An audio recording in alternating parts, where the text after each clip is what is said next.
Sungguh-sungguh Allah sangat ridho ketika seorang hamba itu makan ketika sesuap nasi dia muji Allah, ketika minum seteguk nasi dia muji Allah. Itu kalau orang diridhoni Allah itu wali betul. Itu untuk jadi wali itu gampang, kamu makan ridho, kamu nginjak buminya Allah ridho seneng, kamu hidup keseharian aman seneng. Nah ini supaya sampean kita semua ngaji betapa panduan Rasulullah untuk menggapai ridho Allah itu banyak yang keseharian sekali. Saking kesehariannya banyak dalam hadis dan itu sahih. Nabi menyebut hal-hal yang keseharian. Hatta ma tas'alu fi fimra'atika, kamu punya uang kemudian istri kamu bisa makan itu ibadah. Bahkan sebagian ibadah itu dicontohkan Nabi yang akhirnya diprotes sahabat. Yaitu wafi buti ahadikum sodakoh, kamu menggauli istri kamu itu ya sodakoh. Sampai sahabat bilang yang benar ya Rasulullah, ayati ahaduna syahwatahu wa huwa lahu ajrun, masa urusan biologis, urusan syahwat kemudian dia dapat pahala. Nabi menjawab, alai salawadu'aha fi haramin akana alaihi wisrun, bagaimana kalau dia meletakkan ke yang tidak benar itu kan dosa. Nah hal-hal seperti ini yang saya ingin teman-teman semua saya juga agak ingin ngaji demi Anda juga agak ingin. Itu dosa sekali ngaji kok pesanan kelompok tertentu itu enggak boleh. Islam itu untuk semua. Jadi ya cuma karena di depan saya jenengan ya seakan-akan jenengan korbannya. Itu ada ilmunya dalam usul fikih itu. Jadi orang itu harus ngaji usul fikih. Nama yang disebut, mungkin Mas Sufyan masih ingat zaman ngaji usul fikih. Nama yang disebut itu tidak jaminan sebagai prioritas perintah. Jadi misalnya gini, kebetulan yang di depan Nabi itu Abu Dzar. Nabi ya bilang, ya Aba Dzarin ini uhibbuka misalnya, atau ya Mu'ad ini muhibbuka, atau ya Aba Hurairah ini uhibbuka misalnya. Banyaklah riwayat yang Nabi nyebut ya Aba Dzarin, ya Mu'ad, ya Aba Hurairah. Kemudian misalnya Nabi meneruskan khitab, ini uhibbuka, saya mencintai kamu, fakul dubur sholatin, atau sebagian riwayat disebut fala tada'anna dubura kulli sholatin, Allahumma inni ala dzikrika wa syukrika wa husni ibadatik.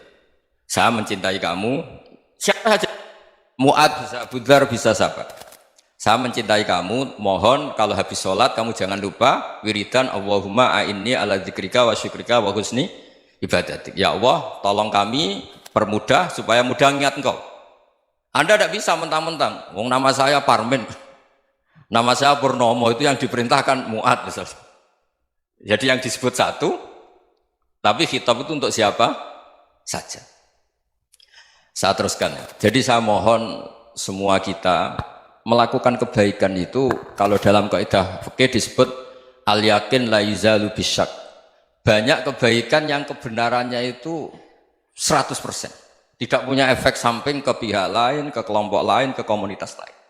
Itu tadi misalnya Anda makan dan itu murah sekali, hanya butuh satu piring. Setiap kunyahan kamu muji Allah, setiap minum kamu muji Allah. Itu redaksinya Rasulullah SAW disebut Allah sangat ridho ketika seorang hamba makan, kemudian dia memuji Allah, atau minum kemudian dia muji Allah.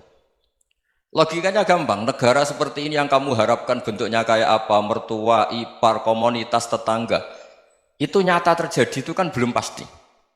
Sementara yang mesti terjadi adalah kamu butuh makan, kalau tidak mati. Butuh minum, kalau tidak mati. Butuh bumi yang nyaman ditempati, kalau tidak kita juga mati. Sebab itu Allah kalau menyebut nikmatnya itu hal-hal yang keseharian. Alladzi at'amahum min ju'. Allah itu siapa? Allah itu yang menciptakan kamu bisa makan. Tidak berlebihan. Allah itu yang menciptakan kondisi sosial itu ideal. Zaman Nabi itu ya ada orang munafik. Orang-orang pilihan Allah itu juga diuji orang sekelilingnya yang macam-macam. Semua diuji sesuai konteks zaman dan waktu. Nah, tapi ada ibadah-ibadah yang selalu disarankan Nabi. Sampai Nabi itu pernah ditanya, ayul islami khairun ya Rasulullah, Islam terbaik itu gimana? Jawaban Nabi itu unik. It'amut to'am. Islam terbaik itu ya makan-makan, santai-santai. Ketika Allah menyebut beberapa kebaikan, falak tahamal aqobah wa ma adrokan Allah mal aqobah. Terusannya apa? Fakku raqobah. Terusannya apa? Au it'amun fi yaumin di masubah. Ya, atau acara makan-makan itu juga Islam. Kenapa? Ya bayangkan kalau tidak ada makanan, kita mati kan?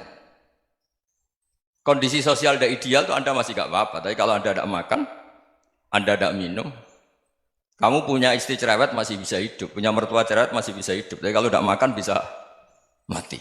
Berarti penting mana istri sama makan? Penting mana? Makan. Semoga istri Anda dengar, nanti kamu disuruh makan tapi pulang deh. Itu kalau dibahasakan makan masih memahami. Penting mana nasi satu piring dengan istri. Nggak ada nasi mati, nggak ada istri belum mati. Penting mana? Gak berani jawab kan? Nah, ternyata Anda ada garang kan di depan istri. Jadi saya mohonlah, mungkin Mas Sufyan Sauri tadi yang bisa bantulah. Teman-teman tuh ngaji yang keseharian saja. Karena kita nyari ridha Allah itu berdasar firman Allah. Dan firman Allah itu menyebut keseharian tuh riang, gampang. Yaitu tadi misalnya wa min ayatihi manamukum billaili wan nahar. Termasuk ayat-ayat Allah itu kamu tidur. Maka dulu itu ada guyonan, ada tokoh Mu'tazilah, kelompok dalam Islam yang berpikir manusia itu bisa menentukan ikhtiarnya sendiri. Karena saya bisa duduk, ingin berdiri, berdiri. Karena kelompok ini nggak terima kalau semua kehendak Allah, nanti bagaimana kalau semua kehendak Allah kok ada hisab ya, ada sanksi. Lucunya itu dia akhirnya, ini cerita ya, mencintai seorang perempuan, cantik sekali. Dan itu dia menjadi ahli sunnah itu oleh hal-hal yang sepele. Karena istrinya cantik, ya namanya suami istri hubungan intim. Terus ditanya, Mas, masih ingin lagi? Masih. Silahkan diulang lagi. Wah ya tidak bisa. Katanya manusia bisa menentukan yang diinginkan. Itu tobat itu. Itu nggak bisa ditobatkan Mas Sufyan Ats-Tsauri. Orang cantik yang mudah nobatkan orang itu orang cantik. Segampang itu. Akhirnya kita tahu, makanya kalau dalam kitab Hikam itu disebut al-aqil mayyakul madza yaf'alu wa hubi wal ghafil mayyakul madza af'al. Orang yang punya akal karena sadar ini wilayah Allah, semua milik Tuhan. Itu dia tiap hari berpikir, besok Allah akan melakukan apa terhadap dunia ini. Kamu merencanakan sesuatu mau plesir, ternyata gempa. Mau wisata ke Rusia, ternyata perang. Kamu tidak pernah tahu apa yang akan terjadi besok. Wa ma tadri nafsum madza taksibu ghadan. Tapi anda semua kita ini sering punya jadwal permanen. Makanya saya kalau diundang siapa saja, sanad takdir. Yang jelas Gus ini acara penting. Ya masih acara penting nak pangeran ngersakno piye? Kok ape dadi pangeran? Kamu kok mau jadi Tuhan? Itu kadang ya kiai. Penting Gus acara ini jenengan harus memastikan bisa. Loh kamu itu yang ngajarin tauhid, sesuatu itu biadillah kok bilang-bilang apa pasti. Kalau maksa terus tak tobatkan loh kamu kata saya. Ya kalau gitu Gus bilang insya Allah. Wah itu hati saya, fisik saya, roh saya sudah bilang insya Allah. Tidak usah kamu latih kata saya. Nah hal-hal tauhid keseharian itu gampang sebetulnya. Wal ghafil yaqulu madza af'al. Tapi orang yang lupa Allah dia setiap hari bilang besok apa? Kita bisa melakukan apa? Seakan-akan dia itu aktor, dia penting, dia subjek permanen, dia. Padahal kita ini hanya objek kehendak Allah Subhanahu wa taala. Karena kita yakin sesuatu yang terjadi di alam raya ini kita tidak bisa apa-apa. Makanya saya sering ngaji, sering bilang saya. Ketika Anda mensifati Allah, Dia yang menghidupkan. Sudah itu tanamkan sehingga ketika kita mati santai saja. Kenapa santai?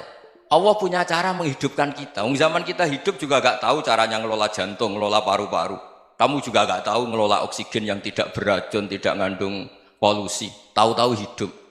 Gak ingin tua ya tahu-tahu tua. Gak ingin mati tahu-tahu mati. Selama ini kita hidup juga gak tahu apa-apa sebetulnya. Hanya gaya tok, punya jadwal, punya planning. Kalau kamu bisa menentukan pilihan Anda, pasti Anda istrinya cantik, 4 neriman semua, kona'ah semua. Nyatanya enggak kan? Ada 1 jelek, cerewet. Wah itu kan, nyatanya enggak bisa apa-apa Anda kan? Dan kamu bawa mati lagi. Itu kan, istri Anda juga gitu, punya keinginan, punya suami yang ganteng, yang jabat, yang neriman, yang enggak poligami. Ya enggak kesampaian juga. Kalau kita ngitung tingkat kegagalan kita itu gagal terus. Ya kan? Nah, terus ingat Allah, madza yaf'alu wa bi. Orang yang punya akal selalu berpikir Allah itu menghendaki apa terhadap saya. Lalu sama-sama orang melihat orang yang serius. Itu kata Anda itu pemikir berat, serius. Senang punya tokoh yang merengut tuh, karena kamu anggap serius. Tapi sebagian orang anggap orang yang serius itu wong merengut, wong masam, wong muka kok ditekuk. Jadi sama Itu hati ya muqallibal qulub tsabbit qalbi ala dini, karena kita nggak tahu cara berpikir kita tentang orang lain, tentang sekeliling kita. Misalnya kita orang baik yang jenis ngurmat fakir miskin. Ada orang bangun masjid mewah itu janggal. Apa artinya masjid mewah kalau banyak orang kelaparan? Tapi kalau yang jenis pendidikan, apa artinya masjid mewah kalau tidak bisa ngaji? Nanti yang jenis infrastruktur, apa artinya ini kalau semuanya punya sudut pandang yang berbeda-beda. Dan Islam mengapresiasi semua kebaikan. Tapi katakan semua kebaikan itu adalah kehendak Allah Subhanahu wa taala. Karena apapun baik Anda itu pakai fasilitas yang diberikan oleh Allah Subhanahu wa taala. Sehingga ini yang disebut kulillah sumadarhum fi khawdihim yal'abun. Ya kembali tadi ke tema-tema bahwa keseharian Anda ini sudah Islami. Saat Anda tidak bisa melakukan apa saja. Saya sering ada jenazah, biasanya kalau tetangga meninggal saya sering disuruh ngelepas. Saya bilang orang ini baik.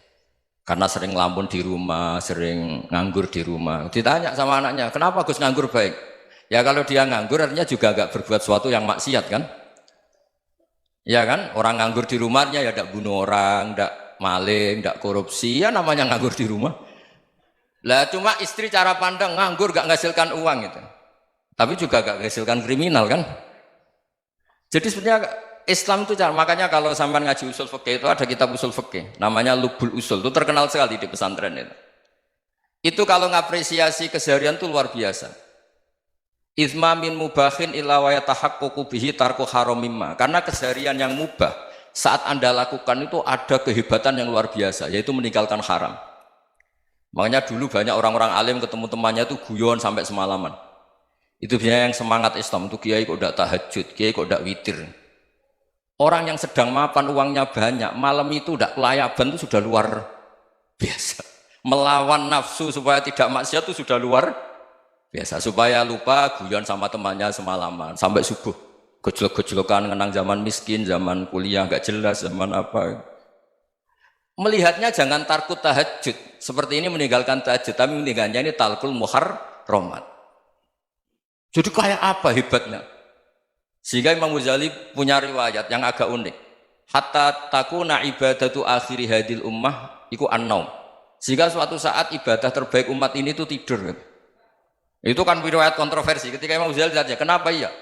Kenapa kamu mulai keluar dari rumah itu sudah banyak maksiat? Melihat perempuan yang enggak mahram, melihat fenomena. Tapi kalau kamu tidur itu enggak melihat apa-apa.